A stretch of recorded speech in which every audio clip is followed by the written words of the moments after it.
E aí, gurizada, tudo certinho? Essa aula é sobre membrana plasmática. A membrana plasmática é um envoltório celular comum a todas as células, sejam elas células eucariontes ou sejam elas células procariontes. Mas qual é a estrutura da membrana e para que ela serve? A membrana plasmática está revestindo a célula. Se ela está revestindo a célula, ela está protegendo a célula. Protegendo de que maneira? Selecionando aquilo que entra e aquilo que pode sair da célula, no que a gente chama de permeabilidade seletiva. Ou seja, a membrana ela não é impermeável. Tem coisas que entram e tem coisas que saem, mas não é tudo que entra e também não é tudo que sai. Então te liga nas funções da membrana plasmática. Ela protege, reveste e seleciona o que deve entrar e o que deve sair da célula. A estrutura da membrana é basicamente lipoproteica, proteínas e lipídios. Os lipídios, a grande parte dos lipídios da membrana são chamados de fosfolipídios, no qual tem uma cabeça polar e uma cauda apolar.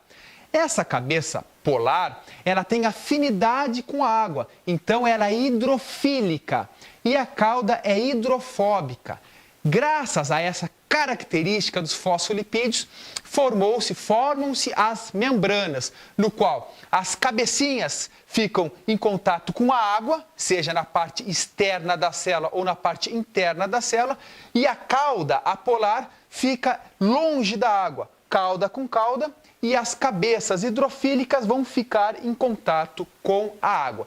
As proteínas, elas têm diversas funções, entre elas o transporte. Muitas substâncias só vão passar pelas proteínas de membrana. Então te liga no esqueminha que eu preparei para ti e curte aí.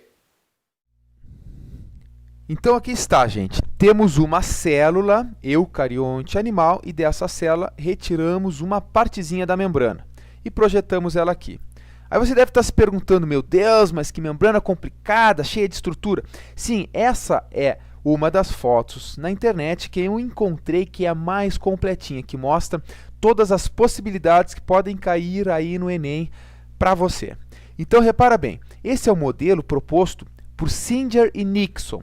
Ele foi proposto em 1972 e eles utilizaram uma palavra chamada mosaico fluido. O que esses dois carinhas quiseram dizer com mosaico fluido?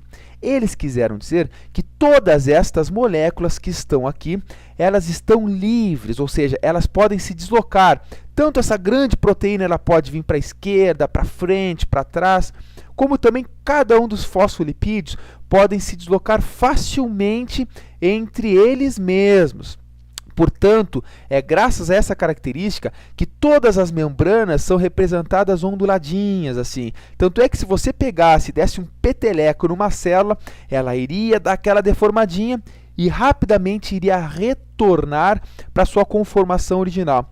Isso graças às propriedades destas moléculas que tem aqui, no qual tem uma extremidade com afinidade com a água, chamadas então de hidrofílicas, e uma outra extremidade hidrofóbicas, que é o caso dos fosfolipídios que a gente tinha mencionado. Olha aqui, ó, cabecinha com afinidade com a água, então tanto no citoplasma tem água, quanto fora da célula tem água. Essas cabecinhas vão ficar para dentro ou para fora da célula.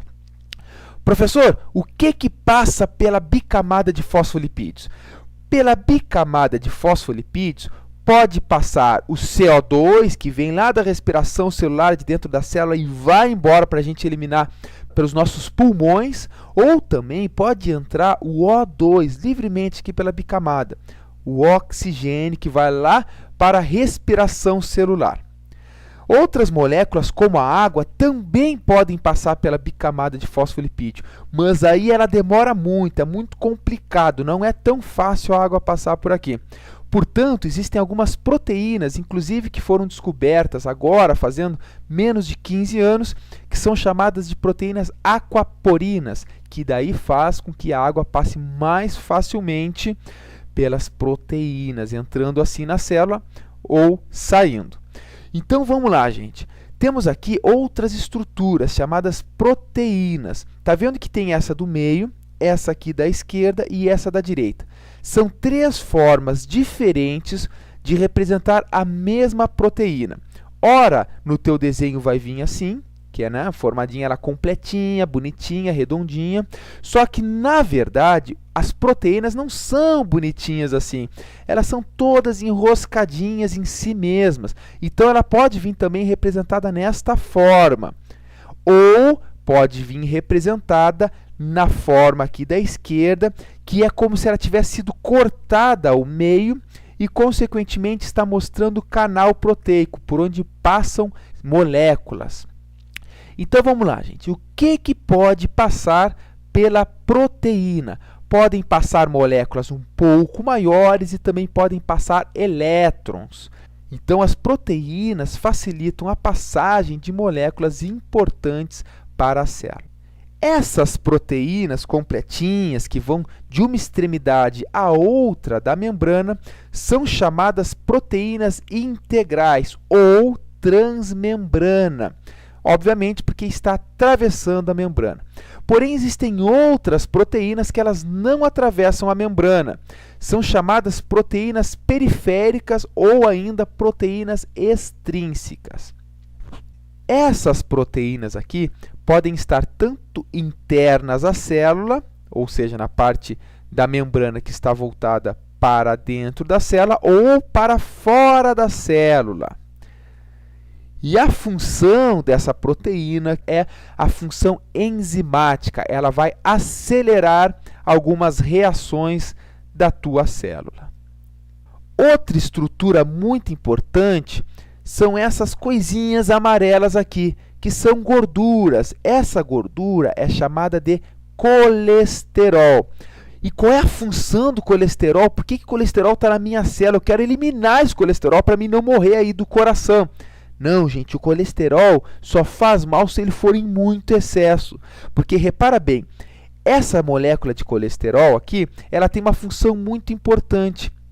Ela torna a bicamada de fosfolipídio menos sujeita a deformação. Então, ela dá um pouco mais de rigidez para a bicamada de fosfolipídio. Outra estrutura importante são estas bolinhas aqui, que ora está associada a proteínas e ora está associado aos lipídios. Aí, quando estão associados às proteínas, a gente chama de glicoproteína. Glico vem de glicose, de açúcar. Então, é um açúcar relacionado com proteínas ou o mesmo açúcar, glico, só que dessa vez relacionada com os fosfolipídios. Eles formam uma estrutura que a gente chama de glicocálice, que muitos livros consideram, certamente, como um outro envoltório celular presente não em todas as células existentes. Portanto, é um outro envoltório celular. Estão aqui, todas essas bolinhas aqui. E qual é a função do glicocálice? O glicocálice ele tem função, primeiro, de proteção da célula, inclusive proteção mecânica, impedindo que as células se colidam, se choquem. Outra função importante do glicocálice é reter nutrientes. Moléculas, por exemplo, de glicose ficam presas aqui nessas moléculas de glicoproteína e glicolipídios para entrar na célula quando a célula precisar dessa glicose. E outra função muito importante é o reconhecimento celular. Quando você recebe um órgão, esse órgão ele tem que ser reconhecido pelas outras células do teu corpo, senão ele é rejeitado. E quem faz o reconhecimento são essas estruturas, né? É o glicocálice. E para finalizar, alguns desenhos podem vir representar essas faixas aqui, né? Essas faixas a gente chama de filamento de citoesqueleto. O citoesqueleto, ele dá forma à célula. Está falando, né? Esqueleto, ele sustenta, ele dá forma para a célula. Agora, depois de ver essa estrutura dessa membrana bem completinha, olha essa aqui. Que que barbada! Com certeza, quando você olhar essa fotinha agora num exercício, você vai ver que olha como é simples. Aqui é a proteína, a bicamada de fosfolipídio com a sua parte hidrofóbica e a sua parte hidrofílica, o glicocálice e outras estruturas que elas podem vir. Então agora você mata. Dá uma pausa nessa figura e relembra tudo que eu disse. Gente, eu não posso deixar de falar também em outro envoltório celular que fica externo à membrana plasmática, que é chamada de parede celular. Ela confere rigidez às células que as possuem. Célula animal não possui parede celular. E ela é permeável, ou seja, as moléculas passam livremente pela parede celular. Então aqui está a parede celular e mais interna um pouco a membrana plasmática, que é muito comum na célula vegetal e também é comum nas bactérias, né? Então aqui em amarelinho está representado a parede celular, em verde a membrana plasmática.